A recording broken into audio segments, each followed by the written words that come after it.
斗气大陆从此将是我魂族所有。如果你们降服于本地，可以保全你们血脉。我已晋升斗帝，即便萧炎出关，照样只能臣服于本地。笑话！当年我斗气全失，受辱退婚能退缩，中州的浩劫就此结束吧。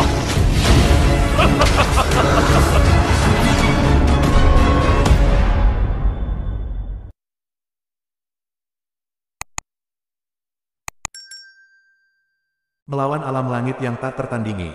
Bab 54, melompati level untuk membunuh rubah setan 1. Xiao Yan memasuki ruang angkasa dan terbang ke arah kota awan iblis. Xiao Yan sekarang pergi ke kota awan iblis terlebih dahulu, dan kemudian beralih ke pegunungan Tianmo. Meskipun klan Xiao dan kota awan iblis dipisahkan oleh pegunungan, di lubang cacing luar angkasa seperti itu, hanya perlu beberapa menit untuk tiba. Dikatakan bahwa di kedalaman pegunungan Tianmo, ada bahan obat dan biji yang sangat langka, tetapi ada juga binatang ajaib yang sangat menakutkan yang menjaga mereka. Saya khawatir Kaisar Pertempuran Bintang 2 biasa tidak tahu betapa menakutkannya mereka. Jauh di dalam pegunungan, di Dizu, itu seperti tanah terlarang. Daerah pegunungan Tianmo dapat dianggap sebagai salah satu yang terbaik di banyak pegunungan Dizu. Ada banyak monster di pegunungan, dan saya tidak tahu berapa banyak orang kuat yang dimakamkan di dalamnya. Oleh karena itu, ada banyak harta karun yang menarik di pegunungan, dan ada banyak dari waktu ke waktu. Beberapa orang yang beruntung telah menemukan tempat di mana beberapa orang kuat telah jatuh, dan memperoleh banyak keterampilan bertarung dan harta karun. Karena itu, meskipun faktor bahaya pegunungan Tianmo tidak kecil, ini adalah salah satu tempat pelatihan paling populer di negara kekaisaran. Kota Moyun tepat di bawah pegunungan Tianmo. Seluruh kota dibangun di atas gunung, karena bahan obat dan berbagai biji langka di pegunungan sangat kaya. Karena medannya dekat dengan pegunungan Tianmo, sumber daya kota Moyun secara alami sangat cukup. Angka-angka padat datang dan pergi di dalamnya, menunjukkan popularitas yang hampir menakutkan. Sosok Xiao Yan muncul di atas kota awan setan. Melihat kota yang tampak misterius ini diselimuti awan dan kabut, ada kejutan di matanya. Ini adalah pertama kalinya dia melihat kota dengan suasana misterius seperti itu. Kota-kota di daratan seperti sarang tanah sebagai perbandingan. Sosok Xiao Yan perlahan-lahan mendarat tidak jauh di luar kota, dan berjalan perlahan menuju kota Moyun, melihat ke kiri dan ke kanan pada medan di sekitar kota Moyun saat dia berjalan. Kota awan ajaib telah membentang di sepanjang kaki pegunungan Tianmo. Ada beberapa jalan di sepanjang jalan, yang semuanya luas dan bersih. Di ujung jalan, ada tembok kota yang tingginya lebih dari 10 meter. Di tembok kota, 3 karakter hitam seperti kota awan ajaib menonjol. Mereka mempesona tetapi tidak menyilaukan. Umumnya, mengingatkan, di gerbang kota yang tinggi, kerumunan berkumpul seperti semut, dan Xiao Yan juga memasuki kota awan iblis bersama kerumunan. Memasuki bagian dalam kota awan setan, daerahnya juga agak bodoh, karena dibangun di atas gunung, ada banyak jalan pengalihan, semua orang bergelombang, berisik, tidak ada yang bisa membayangkan bahwa di tempat berbahaya ini. Di bawah pegunungan Tianmo, masih ada kota-kota yang semarak. Namun, ada jalan di mana hanya ada sedikit orang. Xiao Yan melihat sekeliling, dan di tengah jalan, ada beberapa karakter besar dengan sedikit darah, Imosek. Itu adalah cabang dari Sekte Iblis di kota awan iblis. Xiao Yan memandang gedung itu dengan sedikit roh jahat, mengerucutkan bibir dan berpikir. Mari kita bicara tentang kota dulu, pikir Xiao Yan dalam hatinya, dan kemudian berjalan ke jalan lain. Setelah berjalan di sekitar kota selama setengah jam, Xiao Yan secara kasar mengetahui situasi di kota Moyun. Di kota awan setan, sebagian besar pasukan milik Sekte Abadi, tetapi bagaimanapun juga, ini adalah kota terkenal di sekitar pegunungan Tianmo, dan tentu saja ada cabang kekuatan besar lainnya. Jadi setelah Xiao Yan menghabiskan banyak uang, tetap saja mendapat beberapa informasi tentang Sekte Abadi. Xiao Yan juga sangat khawatir tentang siapa yang mengungkap keberadaannya. Dia harus menyelidiki dengan jelas. Sekte Abadi adalah target pertama yang ingin dia serang. Xiao Yan, mengenakan jubah hitam polos, berjalan di jalan beraspal dengan batu hitam, dan tiba-tiba menarik banyak mata aneh. Di benua Dodi, banyak orang mengenakan baju besi. Baju besi adalah peralatan pertahanan tinggi, hampir semua orang memilikinya.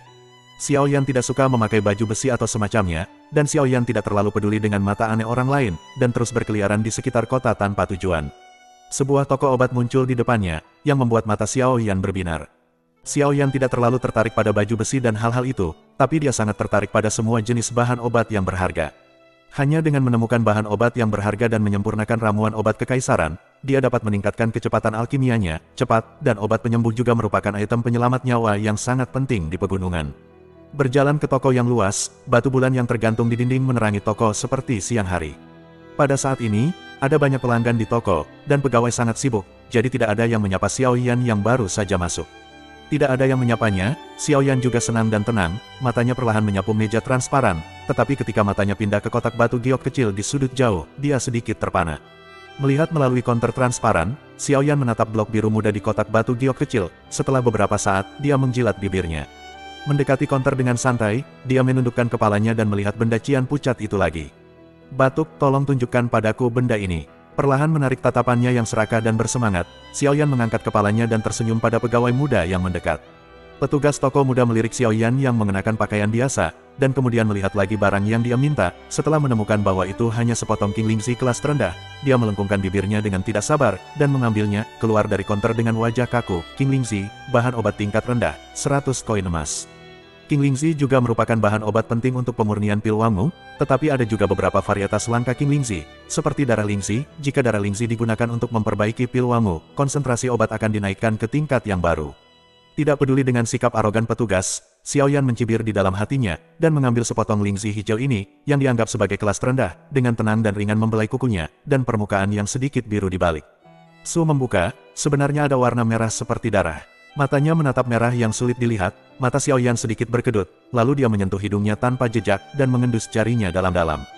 Di sana adalah rasa kehijauan yang aneh, dan di kedalaman mata, saya tidak bisa tidak melompat dengan sentuhan kecemerlangan. Benar saja, itu adalah darah Lingzi. Hari ini, keberuntungan saya benar-benar bagus.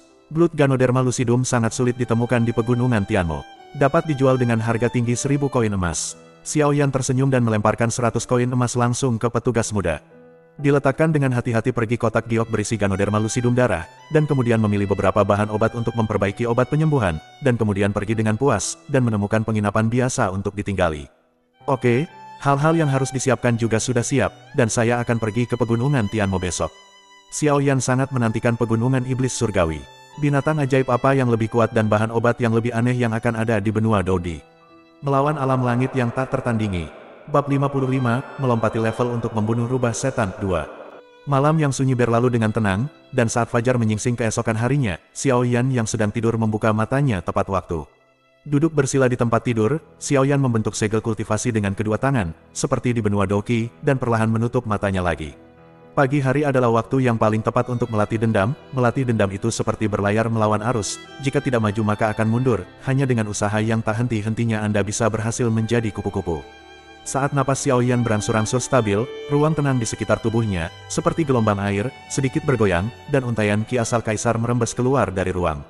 Ketika pori-pori di seluruh tubuhnya ditelan dengan rakus, sebagian besar ki pertempuran mengikuti napas Xiaoyan dan masuk ke tubuhnya, sebuah jaringan meridian berjalan pada kecepatan yang tidak cepat atau lambat. Latihan melawan ki berlangsung selama hampir 1 jam.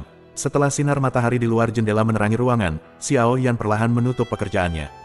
Segel di tangannya menghilang, kelopak mata berangsur-angsur terbuka, dan di pupil yang gelap, cahaya kuning pucat lewat, dan setelah beberapa saat, itu tersembunyi di bagian terdalam pupil.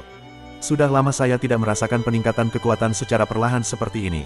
Rasanya sangat nyaman. Peregangan mendengarkan suara berderak yang berasal dari tubuhnya, wajah Xiaoyan menunjukkan senyum puas. Hari ini, kita akan memasuki pegunungan Tianmo, dan pemakaman domain iblis sangat menantikannya. Xiaoyan menyiapkan segalanya, lalu meninggalkan penginapan, perlahan-lahan berjalan keluar dari kota yang makmur ini, dan berangkat ke pegunungan Tianmo sendirian.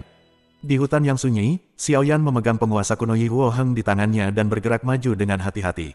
Zantua, apa yang harus aku lakukan sekarang? Setelah Xiaoyan masuk, dia berseru dalam hatinya bahwa dia bisa langsung berkomunikasi dengan Zantua di menara.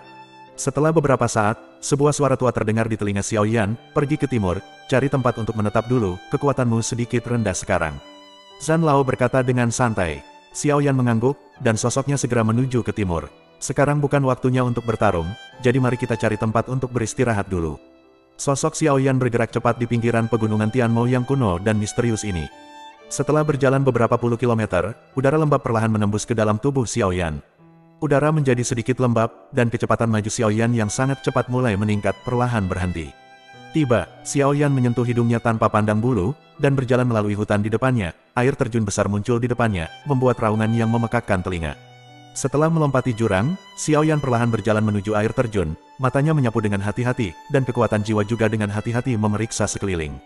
Setelah tidak merasakan kehadiran monster, dia menghela nafas lega. Datang ke dinding gunung yang curam, Xiaoyan dengan hati-hati memilih sebuah gua untuk waktu yang lama sebelum dia memilih sebuah gua yang berjarak 4 atau 5 meter dari tanah. Bersambung. Terima kasih sudah menonton dongeng Donghua Battle Through the Heaven ini. Jangan lupa untuk subscribe dan like. Terima kasih, sampai jumpa di video berikutnya.